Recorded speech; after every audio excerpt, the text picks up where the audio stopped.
म्हणून मग ते गोळ्या आणणार, जेवणात घालणार, किंवा मग गाडी देणार आणि ताफ्यात गाडी घालायची. मराठ्याच्याच माणसाला गाडी समजा आणि ती ताफ्यात गाडी मग माझ्या अंगावर घालायची. मग ते तसे डाव. तुम्ही म्हणले ना, मग प्रश्न विचारला ना तुम्ही की त्यांचा माझं काही संपर्क नाही का? हा, संपर्क नाही का? तो संपर्क नाही, हे त्यांच्या बोलण्यात हे शिडीआर घ्यायला पाहिजेत सरकार. मुख्यमंत्री साहेबांनी ह्यो लय गंभीर विषय. ह्यो आता फक्त ओबीसी चाडून पार लागला. याच्या आधी जाती चाडून पत होता, आता ओबीसी चाडून पत होई.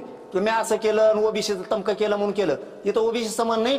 तोही दलिंद्री, तोही घाण वर्तणूक, विकृतपणा, ओबीसीच्या गळ्यात गुंतवणूक. ह्यो आरक्षणाचा विषयच नाहीये.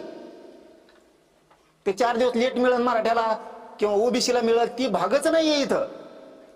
इथं जीवना मरणाचा प्रश्न आहे. तू कोणाच्या जीवनावर उठूच शकत नाही म्हणतो ना तू, आणि त्यांचा काही संपर्कच नाही म्हणतो ना. तुम्हाला एकच ऐकू घालतो त्याचं, तो बोलेल हे त्यांच्या मोबाईल मध्ये, आमच्याकडे नाही. ते शिड्यावर काढा तवाची.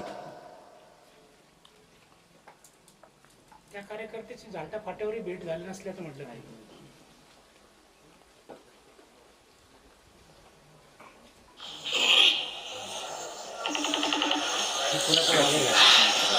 आरोपी आणि धनंजय मुंडे.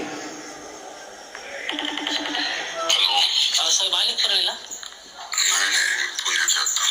बरं साहेब, काय करायचं? थांबा जरा, तुम्ही गडबड करू नका. थांबा, मला माहिती योग्य वेळेला करतो. तुम्हाला आता गाडी पाहिजे असेल तर मी दुसरी माझ्यावाली गाडी तुम्हाला देतो वेगळ्या पासूनची. चालतं, काय अडचण सांगतो. ड्रायव्हर येणार का? ड्रायव्हर येतो मग साहेब. नवी गाडीच पाहिजे असं मी देतो तुम्हाला